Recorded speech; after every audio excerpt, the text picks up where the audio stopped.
Tak jo, já vás zdravím, dneska jsem tu s Davem. Zdravím. A budeme natáčet Pepsoncast a budeme se tady ptát na otázky našeho nápadníka Wolfa. Ahoj Wolfe, zdravíme tě tu ve studiu. Dobrý den. Jak se máš, pověz nám. Jde to.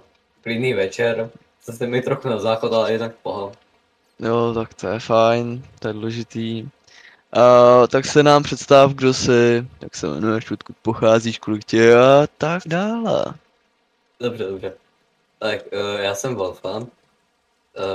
Pocházím ze světa. Je mi skoro 15 let. Jsem youtuber. Tak to jo. Dobře, a jestli to je všechno, tak abych přišel k další jako otázce. A jakoby, jak jsi začal s YouTube kariérou? No, jako malý blbeček, tak jsem se prostě dělal na youtubery, prostě mě to bavilo. Můj spolužák vlastně, tak jenom na to řeknu zkráceně, ať vás je nedržu. Můj spolužák tak prostě jako točil na YouTube, já jsem si taky založil. Ten kanál jsem potom smazal, založil si novej, udělal si přezdívku, začal točit hry a zněl jsem jako Kripl. A potom jsem začal chodit na kroužek vlastně, kde jsem se naučil editovat a tak nějak díky youtuberům třeba jako tak jsem začal, protože to byla taková inspirace. Jak tě napadlo natáčet Minecraft na seriál? No takhle, ten seriál sice ještě asi není venku, ale napadlo mě to, protože jsem to viděl v zahraničí, na české scéně a prostě jsem si to taky chtěl zkusit a napadlo mě, že prostě pro ty lidi, kteří to měli rádi, tak třeba od Iklona už to není prostě, že jo, nebo už to tak není na té scéně, československý a i anglický, prostě všude. Teď mě napadlo to oživit a lidi by se k tomu mohli rádi vrátit. Takže teďka nám třeba řekni, co děláš ve volném čase. Ve volném čase, vydržte si, jsou tam brýle, ano. Ve volném čase tak se věnuju psovi, dělám covery, dělám na YouTube nebo dělám hry v Robloxu. A masturbace. Pardon. Další otázka. Ne, prosím vás, nemáte mě.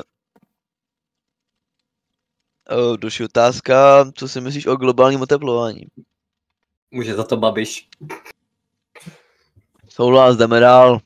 A další otázka, tak to je, jestli ti chutná vodní meloun a KFC a jestli hraješ basketbal. Ach jo.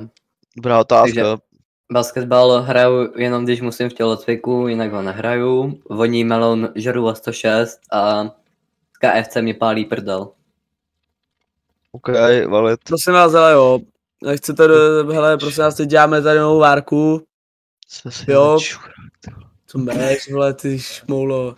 Takže hele, teďko dávám vám 20 minut, jinak sleva už nebude, kantýna, jméno pro péct, jo, takže bacha na ní. A jako dostavte se, jinak budou rakety, jo. Dobře, děkuju. Jo? A pro péct, nebo? Tohle je no pro péct se to jmenuje. Ale já nenávidím pro péct. No, jako víte, co nenávidím já? No.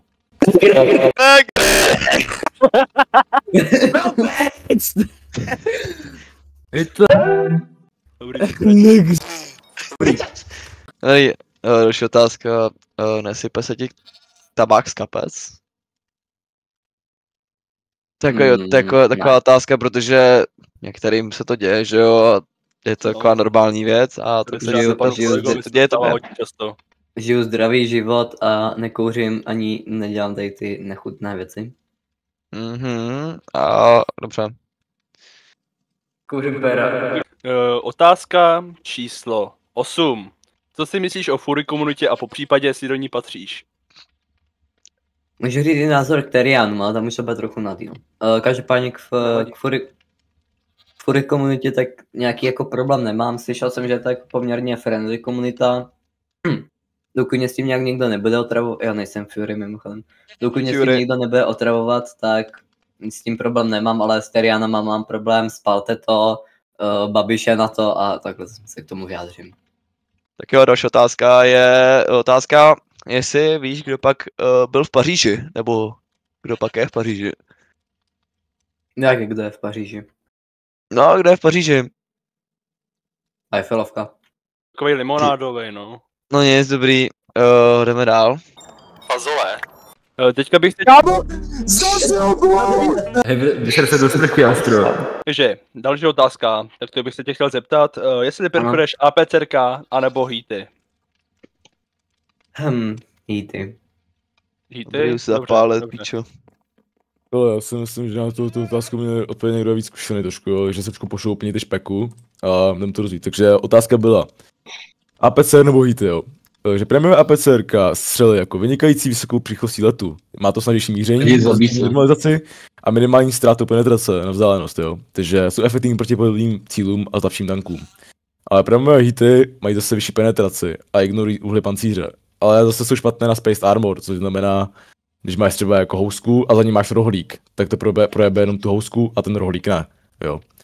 Ale shrnul bych to tak, že APCR je univerzálnější a přesnější heat, a heat je jako situačně silnější a náročnější na použití. Oba závisí na cíle, vzdálenosti a prostředí, ideálně je mít to boje a předmět dle potřeby. Děkuju. Dej, kámo, to, mě teďka někdo volá, kámo, jdu zvednout. Že to bučo mi dává. Ne, ty se mi kurvy! Kámo, co? Ne. Dobrý konec někde. Kámo, to je rozdíl.